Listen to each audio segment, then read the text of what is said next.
Ethique Vie vous présente un café et la presse.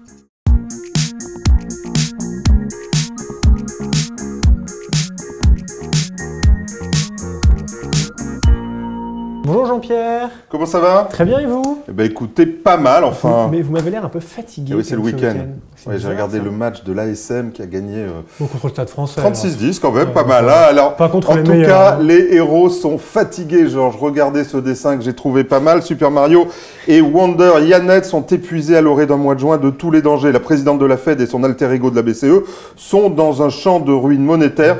Et leurs marges de manœuvre sont plus que limitées, je dirais même étroites. Ah oui, vous commencez fort. Eh ben oui. Mais pour une fois, je suis pas d'accord avec vous. Ah bon? Moi, je trouve que ça va mieux, regardez le CAC 40 vendredi. La politique ne se fait pas à la corbeille, Georges. C'était une citation de De Gaulle. Ne faites pas corbeille, Corbel, on me l'a fait quand j'étais en CP. Je l'avais au bout des lèvres. Regardez cet article du Monde. Les minutes de la réserve américaine publiées le mercredi 18 mai révèlent que ses membres restent convaincus de la nécessité de poursuivre la remontée des taux, et ça sans tarder. Lorsqu'ils restent trop bas, disent-ils, pendant trop longtemps, les taux peuvent en effet contribuer à des formations de bulles spéculatives, Georges. Alors ça veut dire quoi? Ça veut dire qu'on va avoir une remontée des taux américains, ça va être en juin ou en juillet, ça dépendra du Brexit. Hein. Si les chances de Brexit sont importantes, eh bien certainement les Américains repousseront la remontée des taux en juillet. Dans tous les cas, ça remonte. Dans tous les cas, ça remonte, puisqu'ils l'ont annoncé. En général, ils font ce qu'ils disent. En Europe, en revanche, eh bien, on sait que les taux vont rester bas, voire même très bas.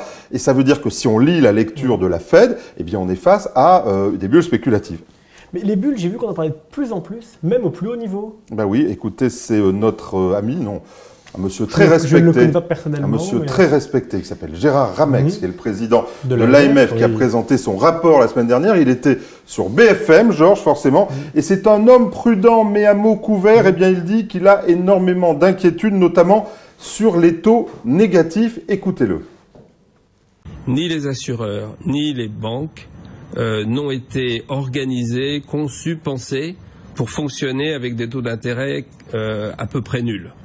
Et donc, ils peuvent gérer ce risque pendant quelque temps, et ils le gèrent aujourd'hui sans trop de difficultés. Si cette situation dure, ça implique des réorganisations très très importantes. Ah oui, il parle de réorganisation importante. Moi, j'ai quand même l'impression que derrière ces mots polissés, c'est quand même super dangereux. Alors, réorganisation importante, vous savez, hein, quand on est dans l'industrie, ça veut dire une charrette et des licenciements. Une belle charrette. Bon, là, en l'occurrence, monsieur Ramex, il commence sur l'assurance vie. Et écoutez, il est très inquiet aussi.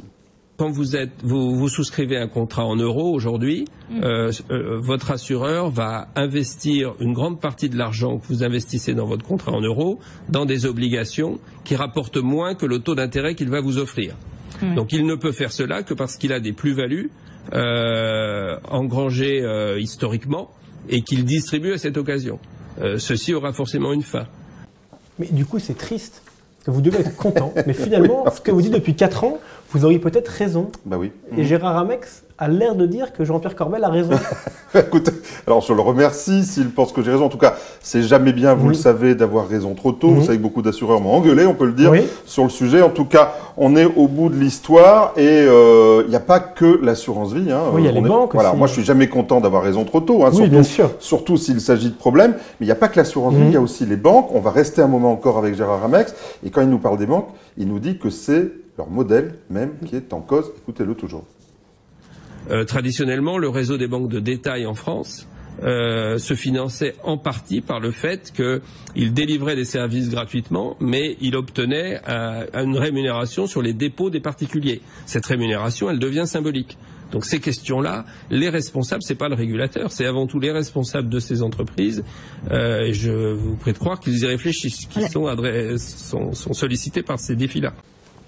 Ah ouais, c'est incroyable, bah oui. Mes pauvres enfants. Quoi. Ben voilà, c'est parti. Les banques même le président de l'AMF qui évoque en direct des risques systémiques. C'est fou, hein. Mais du coup, vous avez des solutions. Rassurez-moi, aidez-moi, Jean-Pierre. Eh bien, écoutez, je vais faire ce que je peux. La croissance, mon capitaine, la croissance. Mais la croissance, elle n'arrive pas. Elle n'est pas là. Hein. C'est un peu comme la cavalerie, elle claironne, mais elle risque d'arriver beaucoup trop tard. Donc ça veut dire quoi? Ça veut dire que la BCE va continuer à avoir sa politique accommodante, forcément. Et donc, si on suit ce que dit la Fed, politique accommodante, ça veut dire des bulles, ça veut dire qu'on va avoir effectivement bien des risques immédiats, et c'est toujours la conclusion de Gérard Ramex. C'est que la situation actuelle n'est pas stable.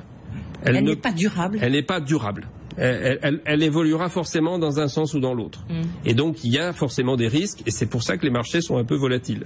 D'accord, bon, la finance, elle bulle. Ouais. Mais du coup, il reste que quoi? L'immobilier? Là, je vais encore Non. vous décevoir. C'est le Non. mauvais jour dans notre relation, genre. Si, il y a toujours mon forcément, oreiller au pire. Quand voilà, c'est ça, votre oreiller, ça doit être sympa. En tout cas, vous savez, quand il y a des risques systémiques, forcément, eh bien, ça va sur tout, ça, c'est pollué, forcément. Et l'immobilier, regardez cet article dans La Tribune, l'ancien Conseil de la régulation financière et du risque systémique. C'est incroyable, ça existe, ça, qui n'est pourtant pas connu pour des attaques virulentes vis-à-vis des pratiques financières, craint, écoutez bien, une correction significative du marché immobilier commercial qui serait, selon lui, surévaluée dans une fourchette de 15 à 20%, avec des chiffres qui pourraient approcher 30% sur certains segments, et notamment en région parisienne. Alors ça va vous rassurer, Georges, sur l'immobilier. Alors bien sûr, les opérateurs, nos amis qu'on a en club expert immobilier, eh bien ils nous disent que tout va bien, on en parlera dans un prochain club expert. Mi-juillet, on a un peu de temps. Et mais on voit Stéphane Vidal de Primonial jeudi, donc bien sûr on lui en parlera aussi. Mais enfin en tout cas, on voit bien que les bulles, elles sont partout et que ça inquiète tout le monde. C'est bien, parce que vous n'avez pas du tout rassuré. C'est bien, hein? Et dans les autres risques, il y a nos amis anglais, Brexit, le 23 juin. Exactement. Enfin, Brexit ou pas d'ailleurs. Ouais. Et finalement, certains disent qu'il n'y a pas de risque.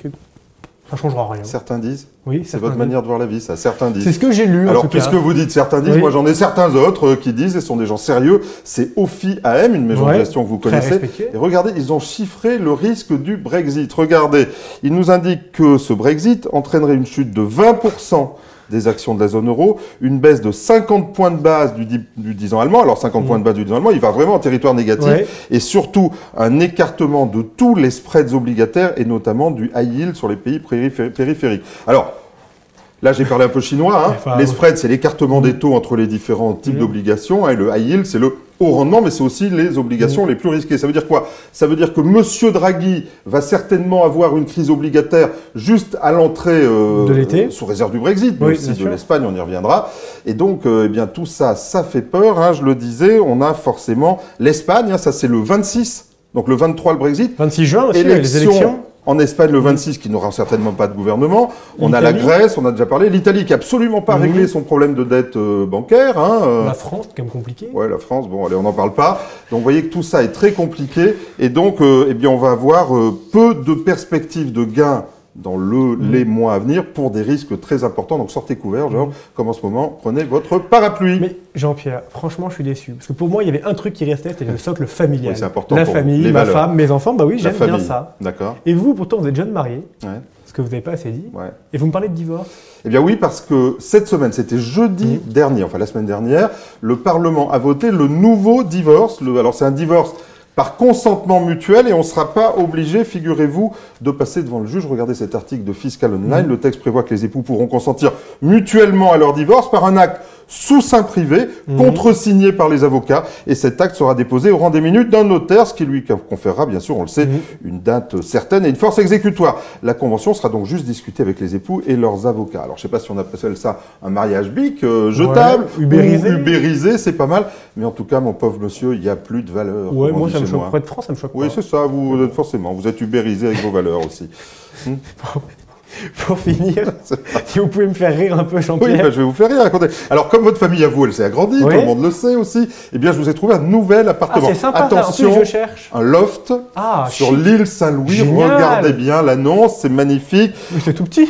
Non, c'est 3 mètres carrés, écoutez, dans l'île Saint-Louis, pour la modique somme de 50 000 euros. Oh. Mais attention, attention, regardez l'annonce. Elle précise qu'avec une hauteur de plus de 4,50 m sous toiture, vous pourrez créer une mezzanine, genre Oh, mais un c'est séjour en bas, 3 mètres carrés, la chambre des enfants en haut. Et sur l'île et Saint-Louis, moi, je dors où? moi, je sais pas, vous débrouillez. Sur l'île Saint-Louis, c'est très chic. Quand je dis que ça bulle et que le marché est fou, eh bien, vraiment, il y a de quoi en parler. Les gens, ils manquent pas de culot. Ah, c'est dingue, Osez faire ça. Une annonce immobilière, 3 mètres C'est carrés. vachement beau. Allez, on se retrouve, des croissants, un petit café, la presse la semaine prochaine. Exactement. Et on aura encore plein de justes pour rire. J'en avais d'avance cette semaine, donc peut-être que j'en ferai plusieurs. Eh ben, Merci à vous. J'attends ça avec impatience. Génial.